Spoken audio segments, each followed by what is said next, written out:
When we bought this place after losing our home in the 2018 campfire, this old garage came with the deal. She was barely standing, possibly built in the 1940s or before. It may have been the original house back in the day. We're really not sure. There are very few records from the 40s. We knew the garage needed repairs, but the garage was so full of stuff, we had no idea of what we were in for. As you follow along, it's going to become quite obvious why we named our property the Loose Screw Ranch.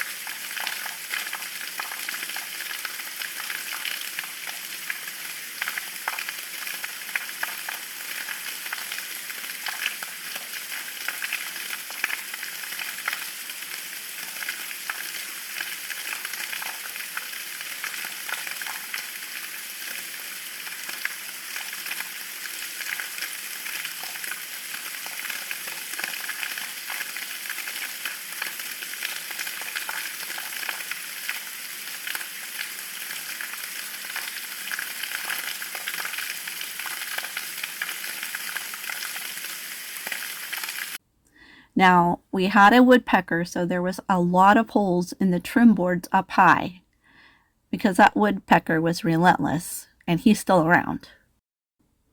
By the time we found it, it was barely holding together.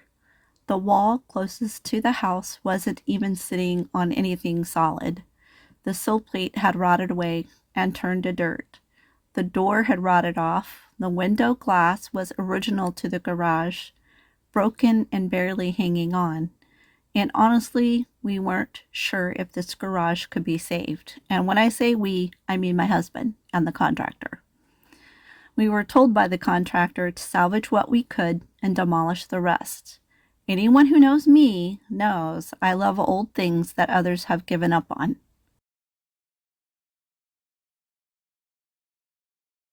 We had to remove an old oak tree from between the house and the garage. The roots were starting to raise the garage foundation, but the stump remained. We needed to get it removed before we could start the demo. So, with the help of our neighbor and his heavy equipment, it was no problem. So now we got the stump removed. We started peeling back the layers, and when I say we, I mean me and my husband, and found what time and termites had done to the inside. The framing was soft and almost crumbled to the touch. It's wild to think the structure was still standing. It was full of things left from the previous owner, who was elderly. We cleared it all out, and under the debris was remnants of old knob and tube wiring. We just left it there and moved on, and there was other goodies that we found. We found a really old Western belt buckle, and we found a rolling toolbox. And with the demo all done, it was time to replace that sill plate, reframe the walls, put the siding back on, and new trim. And we used as much of the wood from the house as we could. Little by little, the old structure started feeling solid again, like she had a second life ahead of her. We also had to replace the roof on the garage because it was leaking.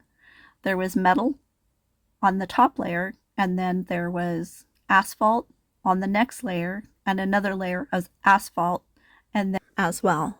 So all of that got removed, and then we looked at the sheeting on the roof, and it all appeared to be in good condition. So we just left it. We put new tar paper down and new asphalt shingles. Finally, we could see the progress we were making, and we proved the contractor wrong. The garage was totally salvageable. With the primer on the garage and it looking all pretty and white and all sealed up, and oh, look at that roof. Isn't that roof pretty? I don't know if you can see much of it, but sure did turn out nice. Ah, there she is. You can see her in all her glory. And finally, after months of hard work and elbow grease, the transformation was complete. With primer, a fresh coat of red paint, clean white trim, and the sliding barn doors repaired with sourced original materials. What started out as a collapsing eyesore turned into one of our favorite places on the property. This garage isn't just a building, it's proof that even the most worn down things can be brought back to life, and she's ready for another 79 years. From paradise to Oroville, from ashes to sawdust, we're rebuilding one project at a time. If you've got an old structure, don't give up on it. You never know what kind of beauty is still hiding underneath. Thanks for watching, and welcome to the Loose Screw Ranch.